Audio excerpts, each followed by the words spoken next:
I will call the Common Council meeting to order. Could we have a roll call, please? Iverson.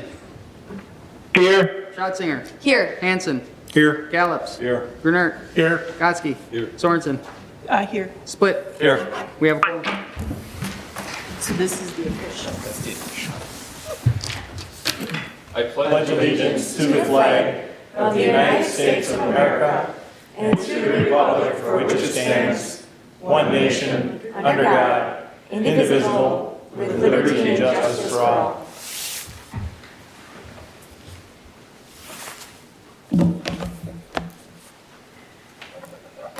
I'm reading from the Bible, from Matthew chapter 5. Blessed are the poor in spirit, for theirs is the kingdom of heaven. Blessed are the merciful, for they will be shown mercy. Blessed are the pure in heart, for they will see God. Blessed are the peacemakers, for they will be called children of God. Let us pray. Lord, make us the instrument of peace. Where there is hatred, let us sow love. Where there is injury, pardon. Where there is doubt, faith. Where there is despair, hope. Where there is darkness, light. Where there is sadness, joy. We ask in Jesus' name. Amen. Amen. Thank you.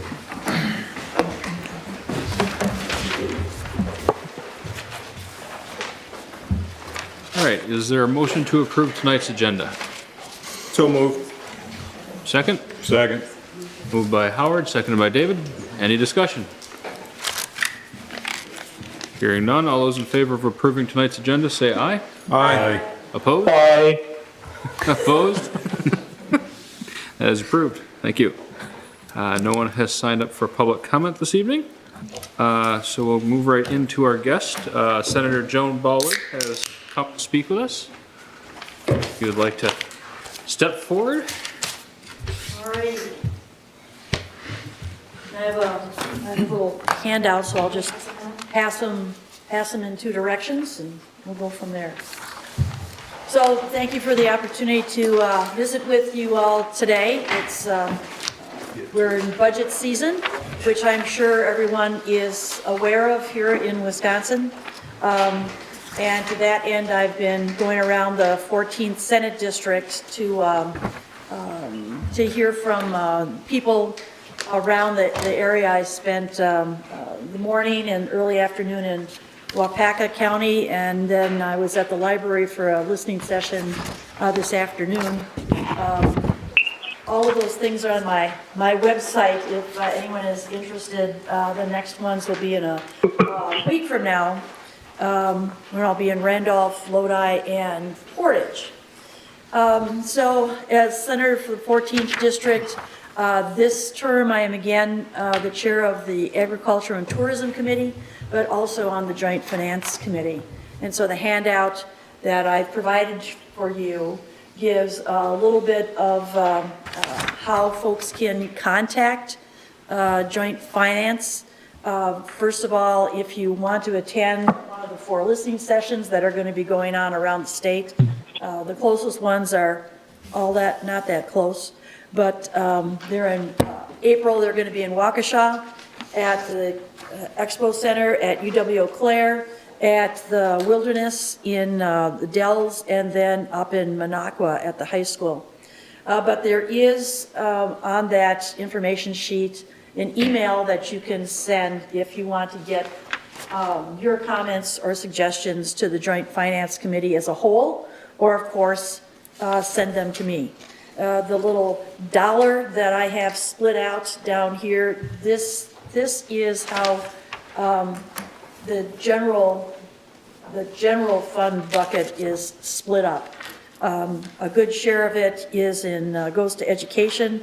Health services, of course, is Badger Care, all those kinds of things.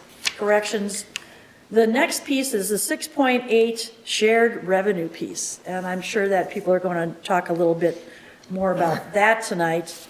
On the backside is just a reminder that the high school scholarship that I give out, the closing for those applications is at the end of the week. So we're encouraging people to, if you know of someone who's graduating from high school, going on to either a 2-year or 4-year education, encourage them to sign up for that scholarship and give it a go. And then you all know that there was a change with redistricting, that you went from the long time being in the 41st Assembly District to the 42nd Assembly District. When it comes to the state center, it doesn't make any difference because I cover both that district and the district to the north. That's why I was in Waupaca all day. So I encourage you to sign up for my weekly e-updates. Let me know of any kind of community events that are going on, because I do have a kind of a calendar of events that I share as part of that. So with that, I would think one of the main things you're interested in is what's happening with the budget. As I said before, we have listening sessions coming up in April. Tomorrow and Thursday, we're going to have a few of the agencies come in to be quizzed on things that they're doing or they're expecting that are in the budget. Tomorrow, we'll be talking to the Department of Corrections and the Department of Transportation. And then Thursday, we'll be talking to the Department of Safety and Professional Services and the Department of Administration. In May, and then beginning of June, we'll start voting on individual pieces of the budget. So if there's something that you are especially interested in, talk to us sooner than later, because we don't even know at what point we're going to be voting on which package. It kind of depends how our joint finance team puts things together. With the goal of getting the budget to the full legislature so it can be passed and then off to the governor by the end of June.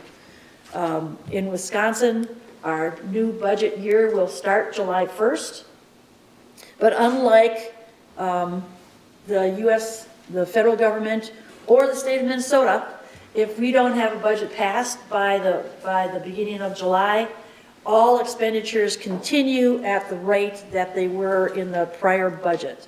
So we don't close down things like the federal government would, or some states that don't have that type of program. What it just means is any changes will be delayed until there's a final version of the budget. Just a little bit on shared revenue. You've probably heard that the League of Municipalities, the Towns Association, the counties, were working with the legislature over the past couple of months trying to come up with a mechanism to enhance shared revenue. The outline has been, let's do something that would continually trigger some kind of an upper that would be reflective of what's happening in the economy with an increase of funding. And it is tacitly agreed on that that's going to be 20% or 1 penny of what comes in on sales taxes. That doesn't mean it goes up every year. It has for the last 15. It's gone up every year except for one. So that would be a bit of an automatic increase to what goes in the pool for shared revenue. Now, what I'm hearing though is smaller communities and towns especially feel that they don't get their share, their best share out of shared revenue, that they are at a disadvantage. So a couple of things that are being discussed that we don't know where it's going to go at this point. But one of the things that's being discussed that folks need to do some kind of, be given a benefit for some kind of innovation that they do in their communities, consolidations.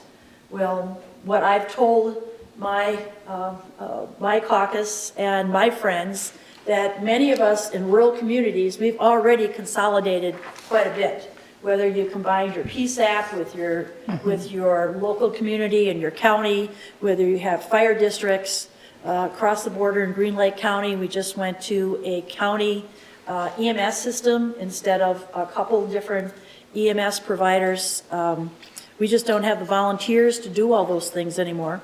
And because of that, even when we consolidate, sometimes it costs us more. It doesn't cost us less to do some of those things. So those are the challenges right now in coming up with a final determination of what's going to happen in the state budget when it comes to shared revenue. So still more discussion, more to be seen when it comes to that. But I think this is the first budget I've seen out of all the budgets I've been in the legislature for where school funding wasn't actually the number one topic every place I go. It's shared revenue. So anyway, with that, that's my little background piece. Mr. Mayor, if you want to ask any questions or open it up to the council, but I want to be respectful of your time. All of my contact information is here if anyone wants to call or email regarding any specific topics. I'm happy to get back to folks. Okay. Well, if any of the council members have any questions?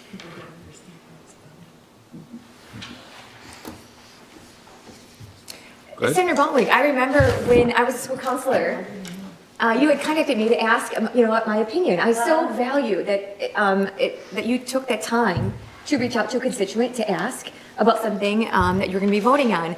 What does it look like as far as a city or connecting with either our mayor or our city administrator when you find something at the state level that might be pertinent to us?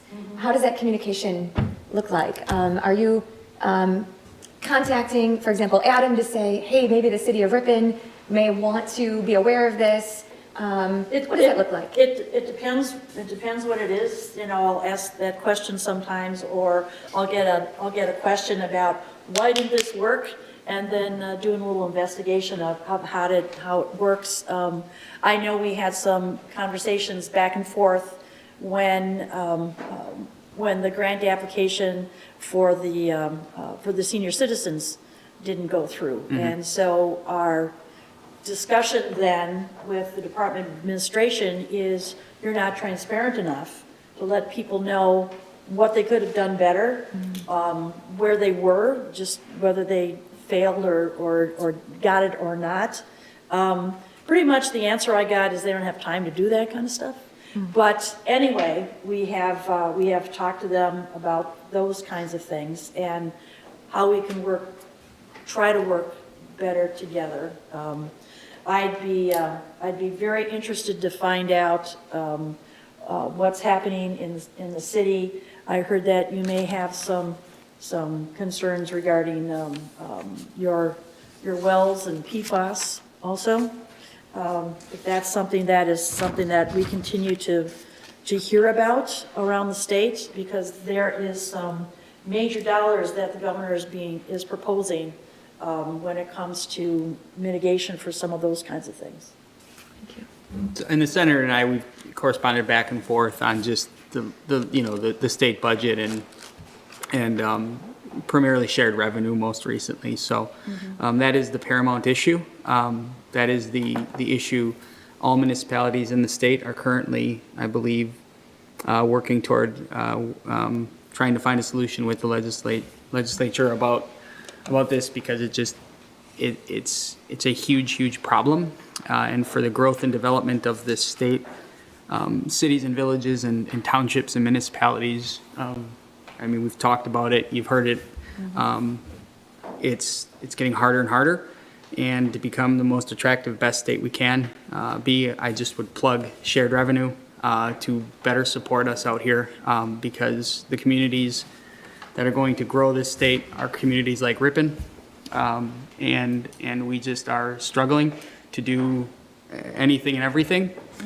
You'll see on the agenda tonight, a perfect example of that is our school district and our police department in the city are partnering for a second SRO officer. That's a big expenditure that we are taking on locally, 100% between the two parties. We could go on about EMS and other issues of public safety, but then just the general getting stuff done to make ourselves the most attractive community for people to move here to and you know, work in our community. That's, I think, is frankly what is at stake with where we are at. But I'm going to stop because we have a meeting. So I apologize, but it's a big issue, and if anything comes forward on it, certainly I'd be happy to talk to you about it and tell you how we would be impacted by it, because it's just the situation now is getting, we've been driving off toward a cliff, and we're about there, so. And I'll tell you that both the city administrators for Clinton, for New London and Wapaka were at my listening sessions to talk to me today about this again. One other thing that I failed to mention in the discussion about shared revenue, some people are proposing that any increase in shared revenue should go for public service, you know, fire, EMS, police department. And what I've told some of those advocates is that shared revenue should go to that municipality, and that municipality should make the decision of what's the best use of those funds. Now, certainly we always have to maintain a maintenance of effort when it comes to all of those areas, but you all get elected, and so it's your responsibility to speak with, to take a look at what your responsibilities are. And so I will continue to not support the effort that only any shared revenue has to go to public safety, because that's your job to figure out where any new money would go. So anyway, but that's another thing that is being discussed. Okay. Anyone else? All right. I have a quick question, Mayor. Go ahead, Doug. Thank you, Senator Baldwin, for being here tonight. I'm sorry I'm up in Oshkosh with a kid function. I appreciate your stance on shared revenue. I hope you can continue to push that forward. We need that shared revenue to keep the lights on. Some of it will go all over the place. Some of it will go to police. Some will go to fire, but some will just go into things to keep making our community greater. So I think your stance that specific community knows what's best and what they need is the stance that you should continue to take. Thank you very much. Thank you. All right. Thank you, Mr. Mayor. Thank you. Thank you. Thank you, Joe.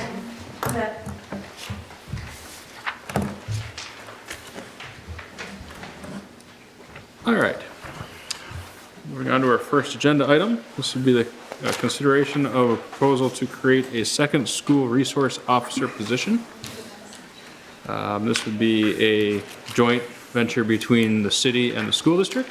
And we have Police Chief and Superintendent Whitrock here.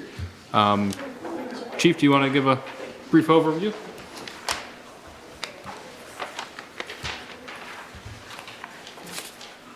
Sure, I'm happy to answer any questions. I think we discussed at length the last time we got together about this proposal. I did incorporate into your agenda for tonight just a refresher for you on the dollars that we were talking about. Since that time as well, you probably have seen the school district board, the Ripon Area School District Board met and unanimously passed approval for their funding of this position. I think that they've made it clear their commitment of their importance of this program by doing that. Certainly, we believe that this program is an investment not only in our community, in our schools, but it speaks volumes of what we want to do in this community and what we're about. The school district, I've been very complimentary of them. They are a leader, in my opinion, not only in this area when it comes to school safety programs, but really in this state when it comes to these type of issues. So they're to be complimented on that. Touched a little bit on partnerships. You just heard some discussion about those type of things, and obviously, that's how we need to really approach things as we move forward, and we want to do things in this community, is through those partnerships, and I think this is a prime example of how that works. So if you've got any questions for me, I certainly will address those. Dr. Whitrock is here tonight. She can certainly speak on the school district's position where she's at. Terry, then Jolene, then Ellen. Is it your intention to keep both SROs in one school building after the completion of the training? Or are you going to kind of separate them off to divide and conquer? Yeah, there's going to be some type of separation there. We've been in discussions about what that would look like. We haven't made a final decision on that, but they will not be together. The importance of this and adding that second is that we're seeing a need in the areas that we're not able to access all the time with SRO Michaels. So she spends the majority of her time at the middle school, high school. We want to be able to get some of those programs and some of the interaction with the littles.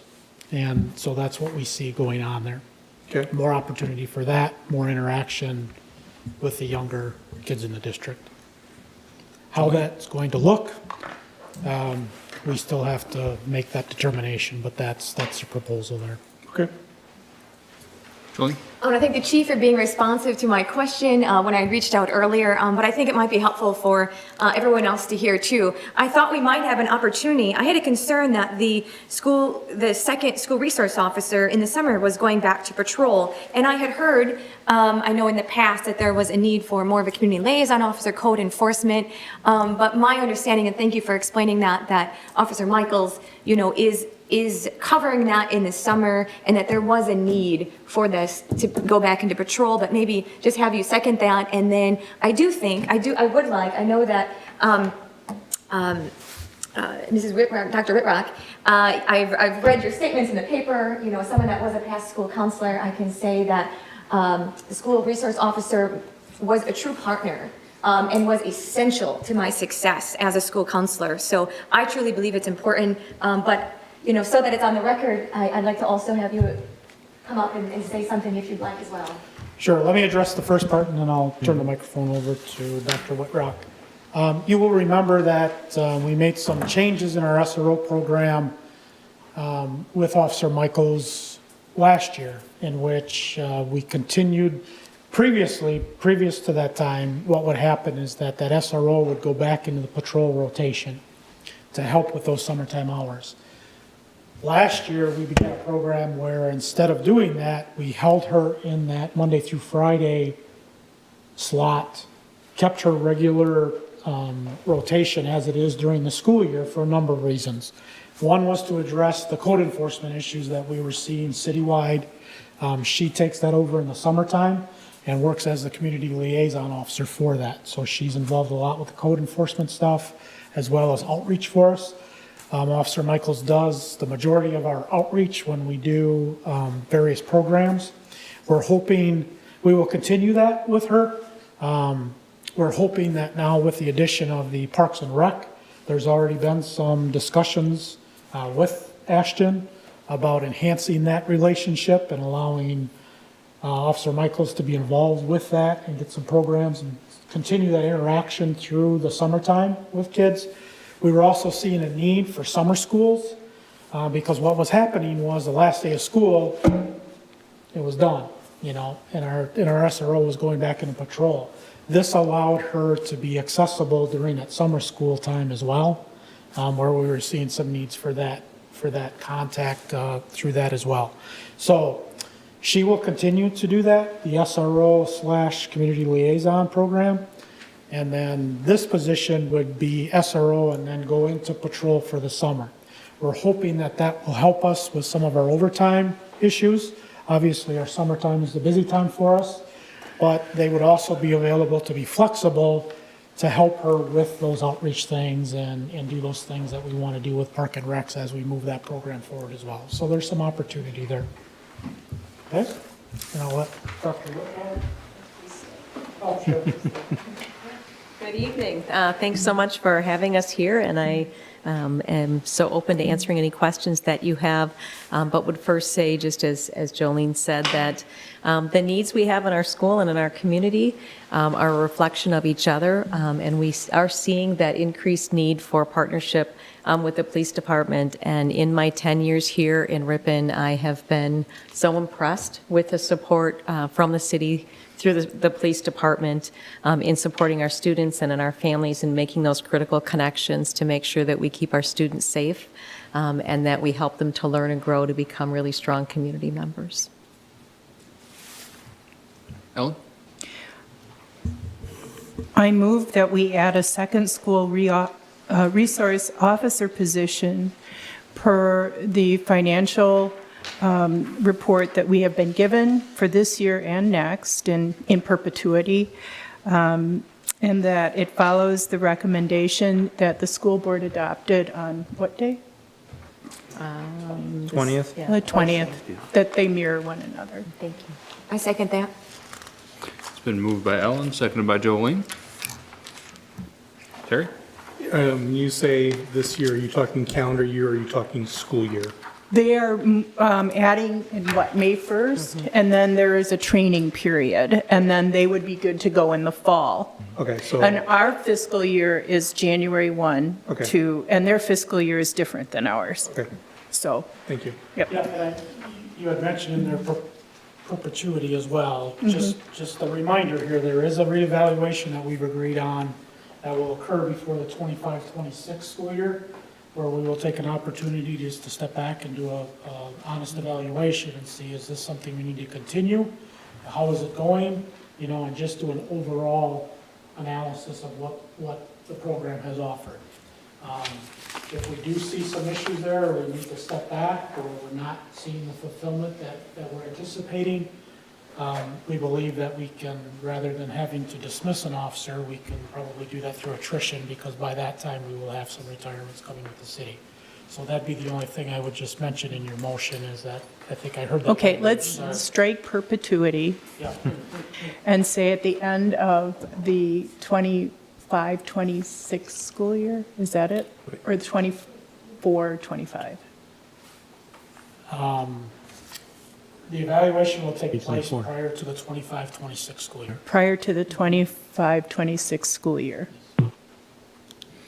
That way, we've got a few years taken care of. You'll probably need a third one by then. Will we have them as growing lights? Seconder? Yeah. I agree Okay with with that that? amendment. Very good. Motion is amended. You have that, Naomi? Okay. Any further discussion? Roll call. For Adam, where are we going to find the funds for this? We had a discussion previously. Chief Wallner has went through his budget and through just essentially looking at priorities for the year. There's an ability to absorb this within his budget this year. Future years, we will continue to budget for it. And then it'll just be similar in a sense that there's 50% paid for by the school district and then 50% paid for by the city, so.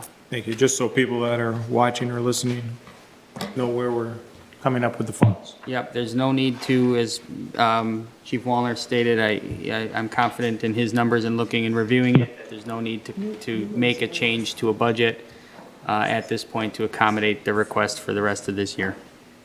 Thank you. Moving forward, state aid, state shared revenue will help. Still buying those Powerball tickets for the city? Any further discussion? Hearing none, the current motion is to create a second school resource officer per the financial proposal laid forth in your packet for the 23-24 and 24-25 school year, with an evaluation at the end of that 24-25 school year. We have roll call, please. Iverson, Yes. Schatzinger, Yes. Hanson, Yes. Gallops, Yes. Brunert, Yes. Gotsky, No. Sorensen, Yes. Split. Yes. Motion carries 7-1. Good, thank you. Next item is water utility optimized corrosion control treatment chemical feed improvements and piping modification project bids. Jeremy?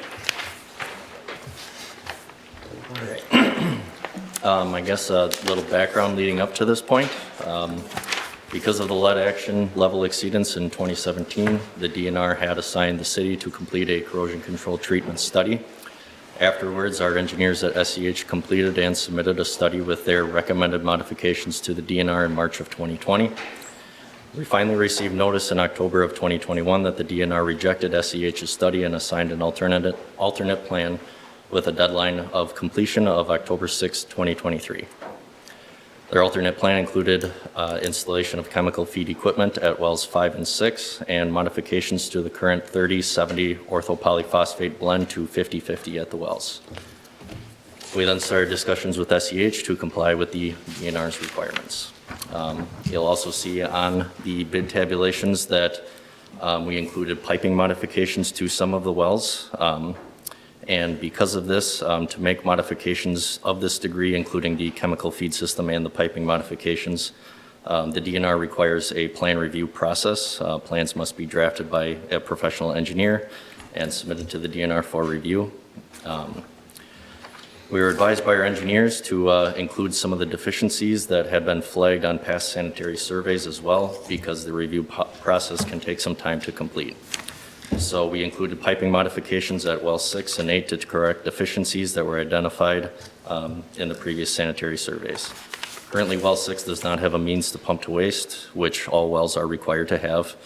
And the piping modifications at well 6 include the reconfiguration of the piping and adding a pump to waste mechanism. Well 8's pump to waste piping is currently PVC, and the DNR code requires it to be metal.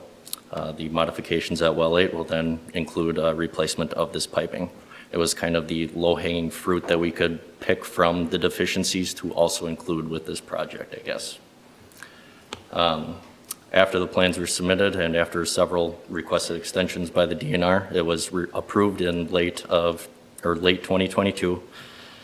And after acceptance by the DNR, SEH drafted plans and specifications for the project, which was put out to bid last Friday with these resulting bids. Does anyone have any questions?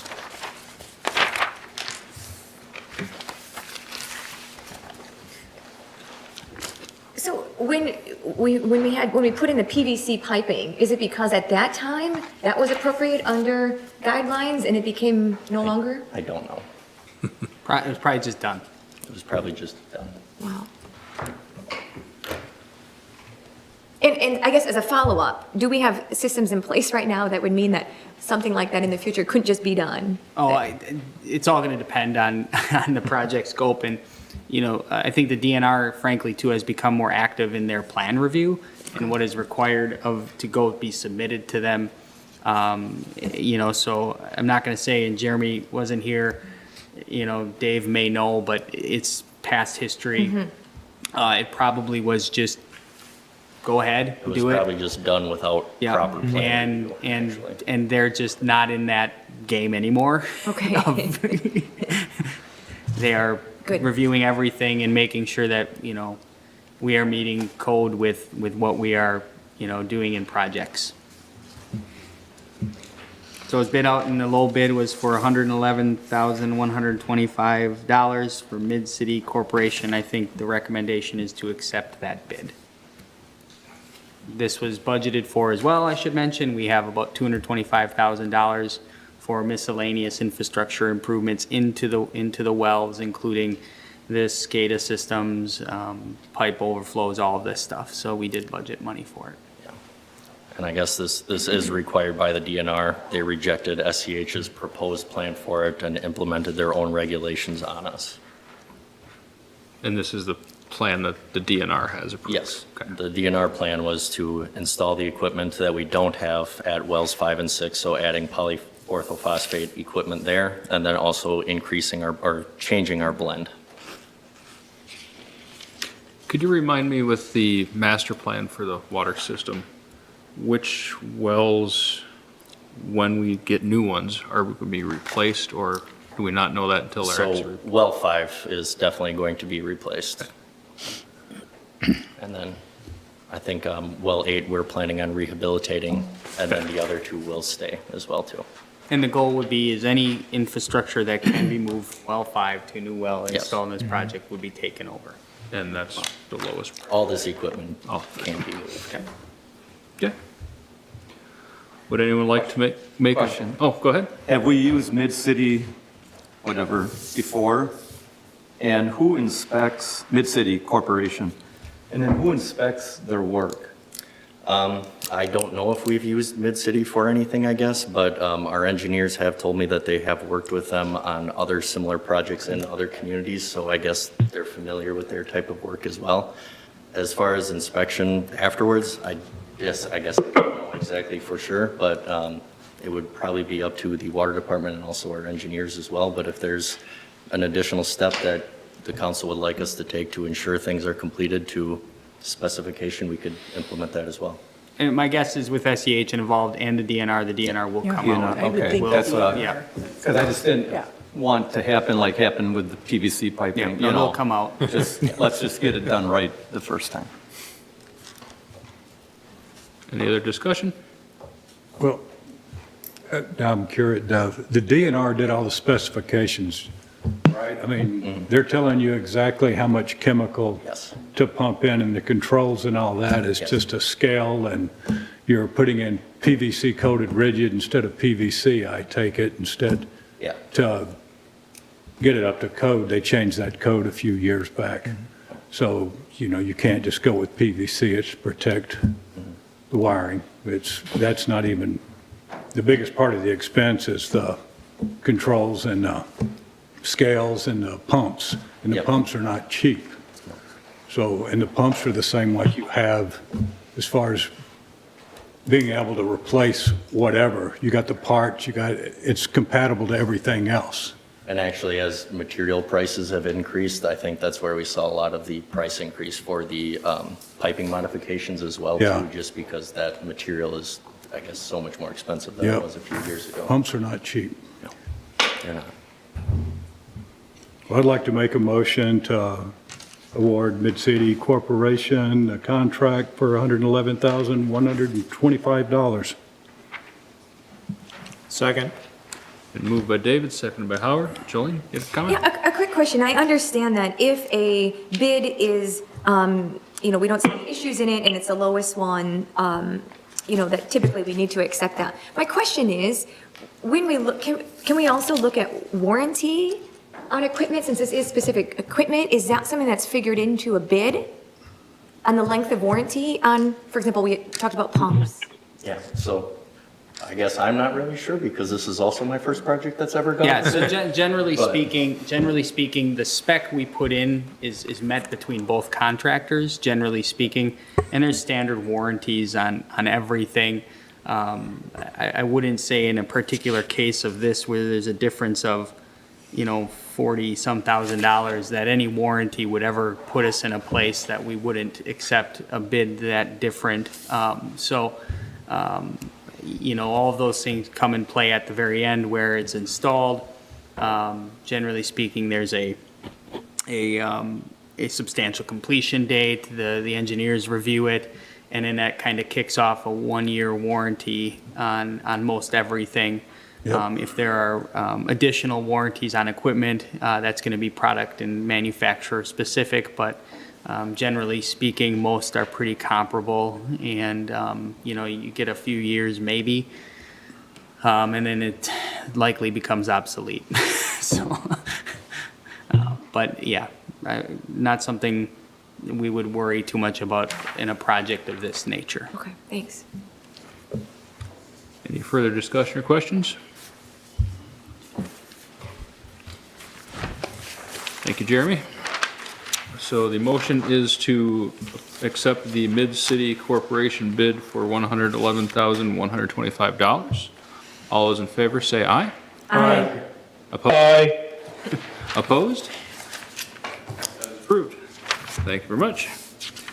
All right, our last agenda item is an ordinance to amend section 8.04.150 prohibited areas for animals. Adam, do you want to start this one off? Yeah, so I provided you a draft ordinance as well as the current ordinance. The current ordinance prohibits any animal in city cemeteries, as well as prohibits any person owning or in charge of any dog shall not be permitted in such, in any city-owned park. So through the Parks and Rec planning, we put a survey out. That survey included a question regarding, do you feel the city should make parks more dog-friendly? The overwhelming response, about 2/3 to 1/3, was yes. We would like to make parks more dog-friendly. We'd like you to do that. Please do that. Obviously, concerns about, dog waste and dogs running at large. So we took that into consideration when drafting an ordinance. The ordinance in front of you was reviewed and recommended for consideration by the Parks and Rec Committee. I think the general consensus there is to as we invest in some of the amenities we have, and as people, just dogs are very popular in the community, to allow more access to park space for our residents and their four-legged friends. So as you can see here, there are your kind of standard regulations when allowing dogs in a park, including it must be on a leash and under control, and all waste shall be picked up. It shall not be allowed within 20 feet of certain structures and amenities like play structures, and then they should be allowed on sidewalks and walkways, so on and so forth. You can kind of see there's exemptions for dogs that are needed for assisting a person with a disability, as well as, other law enforcement dogs. So kind of a comprehensive ordinance to correct or to address any concerns. We would also look at installing waste bag stations and signage at all of our parks. Currently, we would pull that out of Parks and Rec. Ashton has identified probably around $2,000 to put up signage and bags and waste stations in all of our major parks in strategic locations to bring awareness to this. There are currently signs up at most parks that say no domestic animals allowed. Certainly, if the police department would like to speak to any of this, they are here to comment as well. But this is what's been drafted for your consideration. And I will say that as not a dog person, I think this is a very well-written policy to accommodate dog people and non-dog lovers alike. John? Yep, well, I am a dog person. Wondering why they're not allowed in a cemetery. I think the nature of that, you get into, I'm not trying to paint a picture, but you need to control the dog, and that is a pretty sacred place that dogs could get a little too comfortable in, if you know what I mean. And, I'm just saying, if you lose control of your dog, you're on somebody's grave. It's not an appropriate Well, they would be place. on a leash, because they would have to be on a leash. I get it, but I'm just. Well, and most people that would take their dog would be to visit a loved one. Yep. And I think they'd be very respectful. However, you can't, to say what he's trying not to, you cannot control when a dog's going to urinate. No, And- but have you been in a cemetery lately with all the deer that we have in the city of Ripon? But I don't think we want to. defecating all over. I don't think we want to add to the problem. I think it's wrong that we don't allow it. But my opinion. Maybe we can add it later. If you want us to bring back a section that addresses that, I think it's something we can do. There's just certain areas we're trying to be a little more sensitive to. And yes, there are situations too where we would allow a dog in a cemetery. In the event of somebody that has a disability going to a funeral, they would be allowed to have the dog. So I think there are carve-outs that haven't necessarily been identified to that section that we could add, or we could really get technical and draft an ordinance of. But this focus was purely parks based on the survey and all that. So. Howie, did you have a reason that they aren't, that you put it No. in this? I agree with you that, you know, as long as you're in control of your animal, and that's what the ordinance should be, in control of the animal, I don't see a problem why they shouldn't be able to, but that was my opinion. Okay, thank you.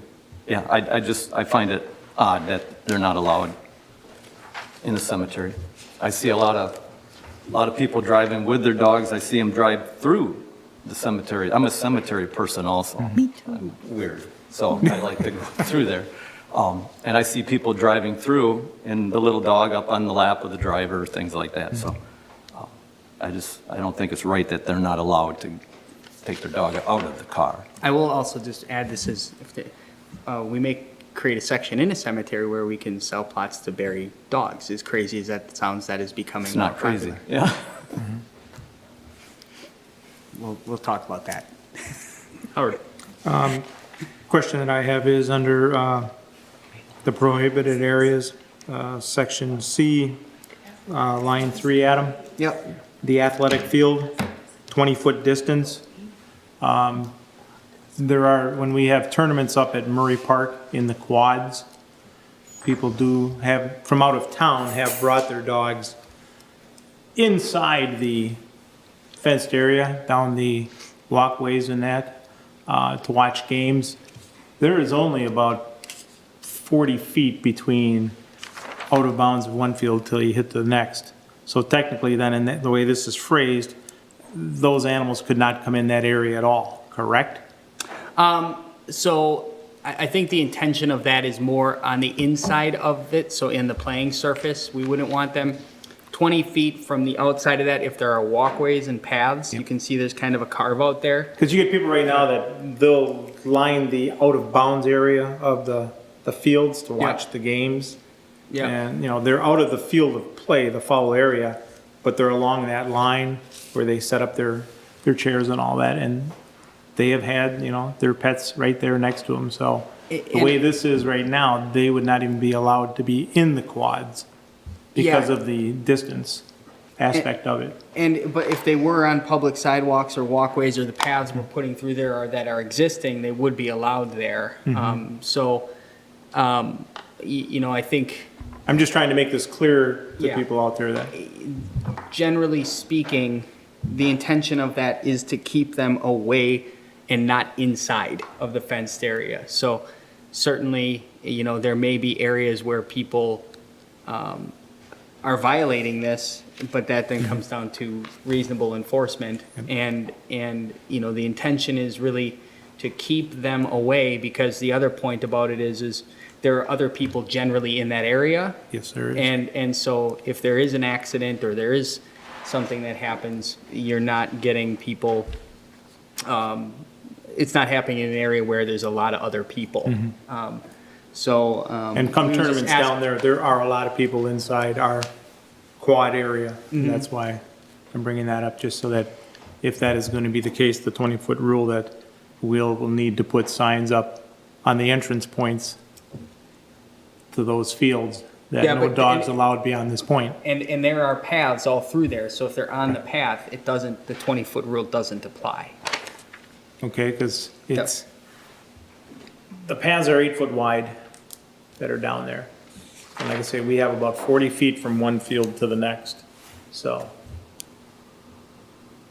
we'll have to make sure that that is understood then by the organizations that run their tournaments and that down there. Yep.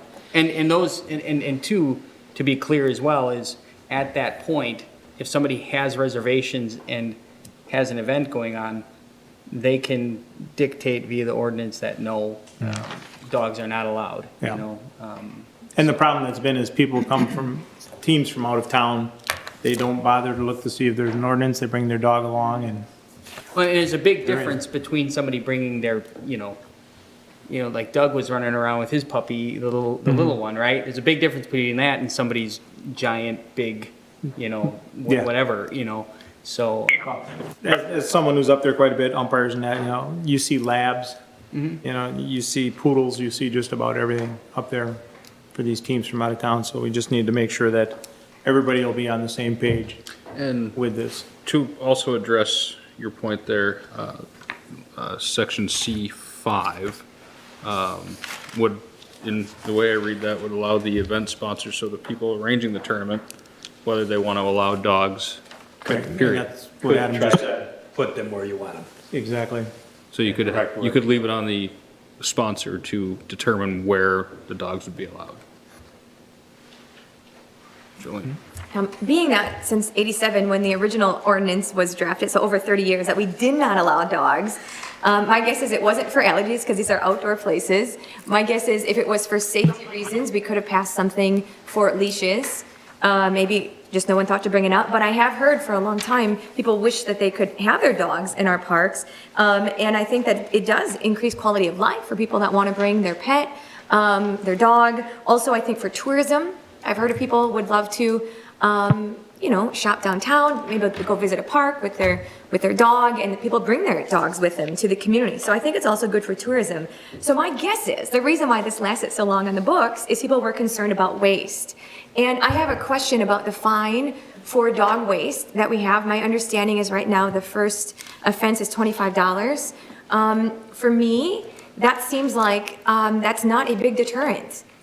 And so my question is, I guess I want to confirm, is it indeed $25 for the first offense of dog waste? I would say a lot of times people are not even caught because the dog goes pretty quickly. And so if you are catching someone, that means it's become a nuisance. And again, $25 does not seem like a big deterrent. And I understand that maybe this could be passed and maybe the cost could be looked at later, that it doesn't have to be, but since we're talking about it, and I guess my question would be then, just like how inflation has increased how much we have to pay in wages and different things like that, the cost of things in the city, when was the last time we had an increase in our fine for dog waste? So the general section is section 1.16 of flood, I think that's where it is. And the first offense is $25 to $50, I believe, Bill, correct? But what we're talking about also has costs associated with it. So Bill can explain that. Yeah, so when you see that fine of $25, you have to take into account that there's also costs that go on top of that. So the lowest citation that we issue as a municipality is around $98.50. So to give you an example, I believe correct me if I'm wrong, Troy, $50 fine is about $124. Yeah. So when it says $50 fine, there's court costs and such that get added on to that. So the actual citation is actually like $124. The lowest fine that we issue is $98. So when you see that, you have to take into those other things into account. So if you remember when we had lots of discussions about going to Lakeside Municipal Court, I'm not sure if you were on the board when that occurred, when we switched from Circuit Court to Lakeside Municipal for ordinance violations, the costs and the fines were all part of that discussion. But yeah, when you see that in the ordinance where it talks about a $25, that's the base charge. So the person is not paying $25, they're actually paying all those costs associated with that. And that's 98 would be the minimum charge. $98.50 is the minimum Okay. citation that we have right now.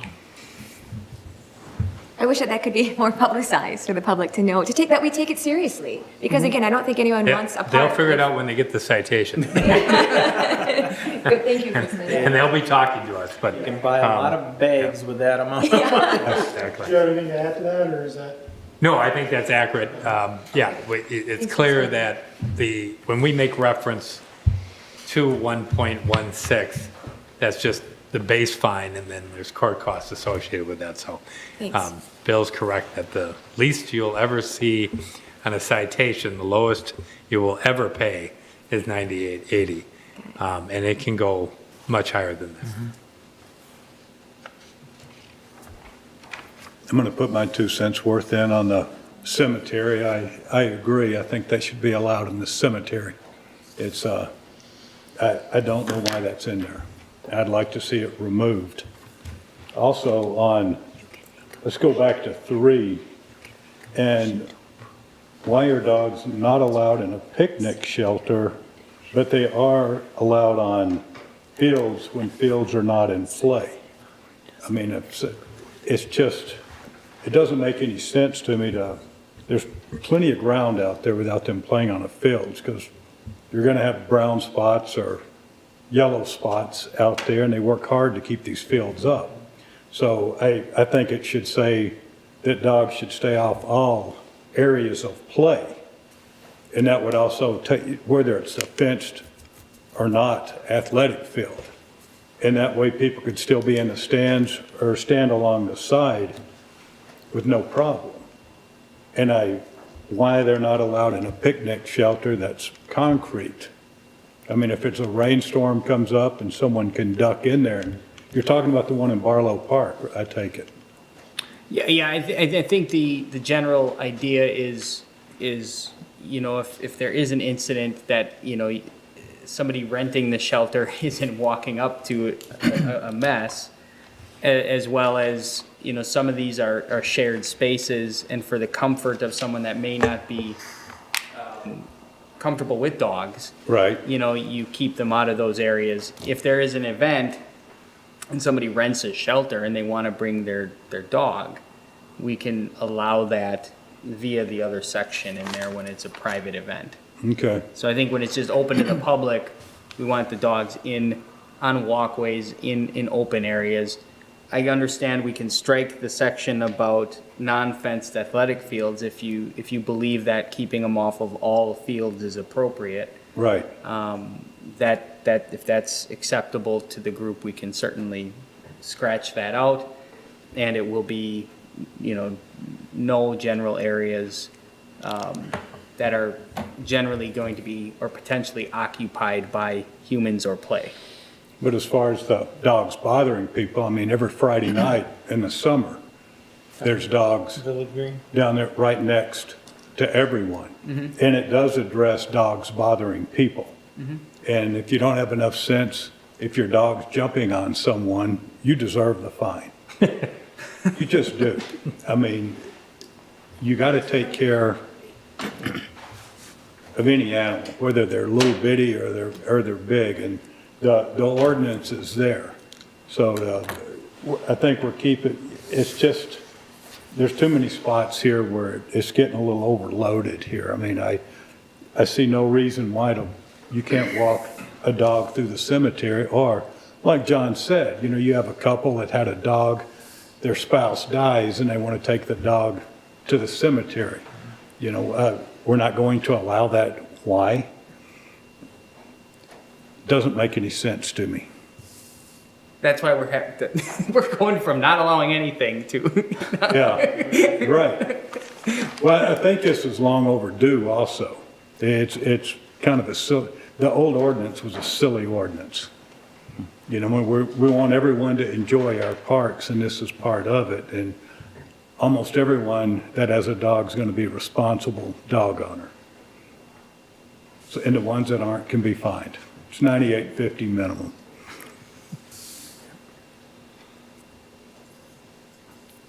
Do we want to bring this back and rewrite a few things, or do we want to have a motion tonight?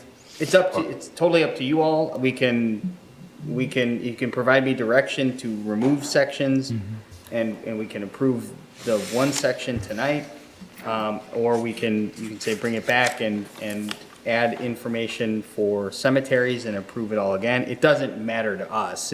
There's two separate sections. We can work on drafting permitted areas in cemeteries, kind of like we did with under A, as we did for C. So it's totally up to you all how you want to handle it. I think that would probably make the most sense, that we bring it back. I think we heard the comments. There's some things we would clean up Well, it'd after be the pretty comments easy. this evening. And I mean- clearly, we want the opportunity, it appears, You at take- cemeteries, unless somebody has a strong All you feeling. gotta do is take out A, and then take out picnic shelter, leave athletic field in, and then take the last sentence of 3, dogs may be present on non-athletic fields. And I think we're done unless anybody sees anything else. So making this applicable, I just want to make sure we cover the issue of the cemeteries properly, rather than just, you know what I'm saying? And why not include it in this cleanup of the language? Yeah. So I think a rewrite would make sense. I think those are the comments, unless somebody has a adverse opinion on the question of cemeteries. If there's a general consensus that this languaging works as well for parks as it does for cemeteries, I think with that direction, the administration can bring this back at the next meeting.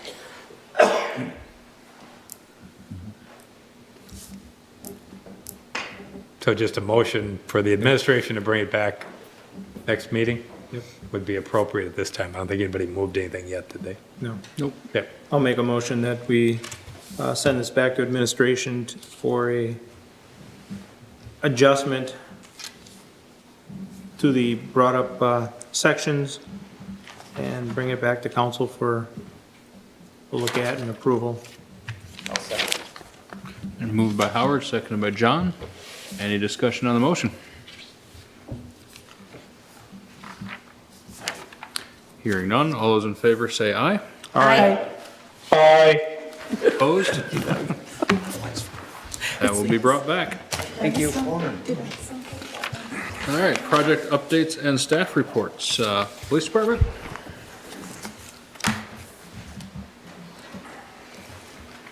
The only thing I'll mention real quick is we are looking for crossing guards, for school crossing guards. If you happen to know anybody that might be interested in that position, we're looking to get some names on some lists for replacements and fill-ins when we have issues that arise. So if you know anybody that's interested in that, they can certainly contact us at the police department. And are you looking for multiple crossing guards? Yeah, we'd probably be looking at multiple for fill-ins.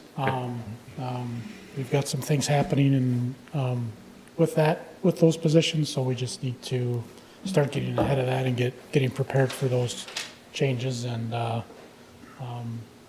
crossing guards do a great job, and it's a difficult position for them, but we're just looking to get some fill-in there on some positions.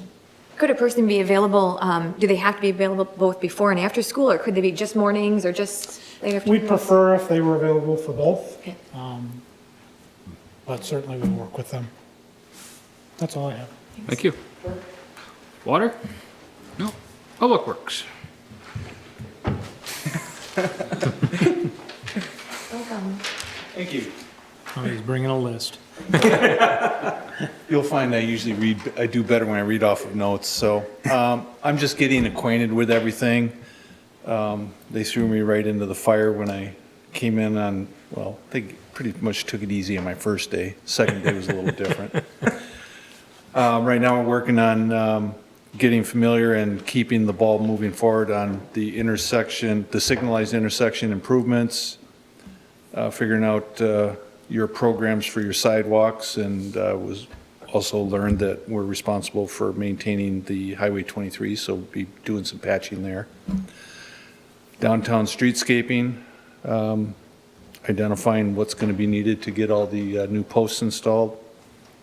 Right-of-way permits is ramping up here, and we're identifying some areas that we need to address or get our local contractors improved upon, namely making sure that they have their bonding and their insurance in order.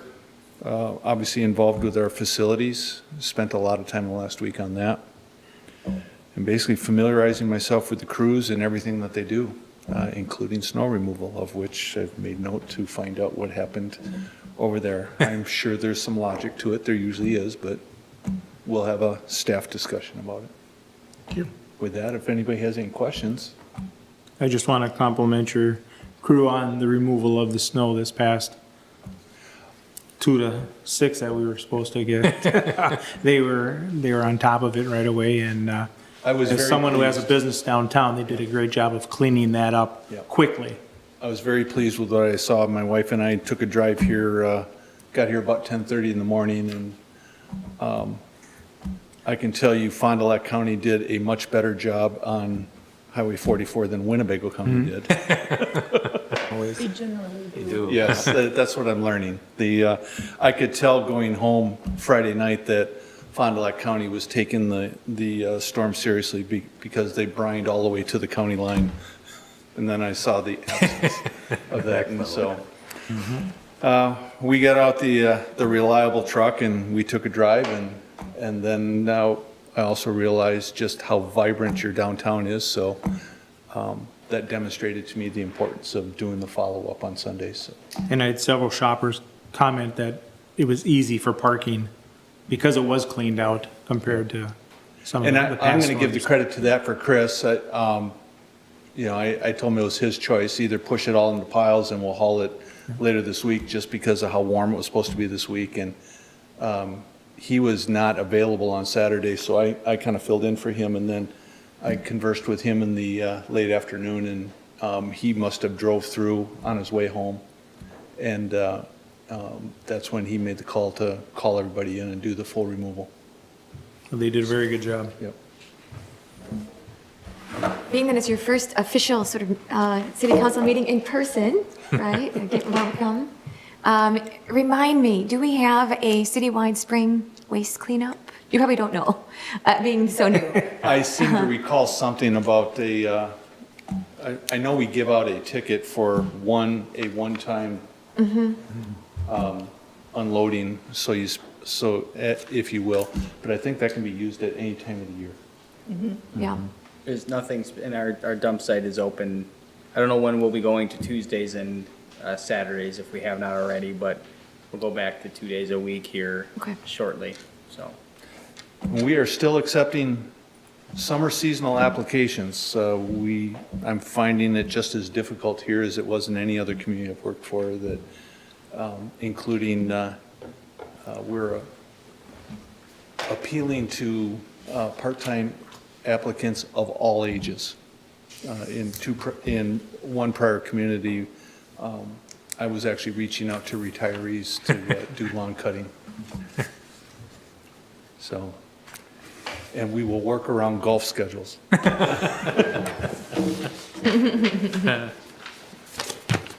Thank you, Alan. Thanks, Alan. Lee, do you have anything? No? Election coming up.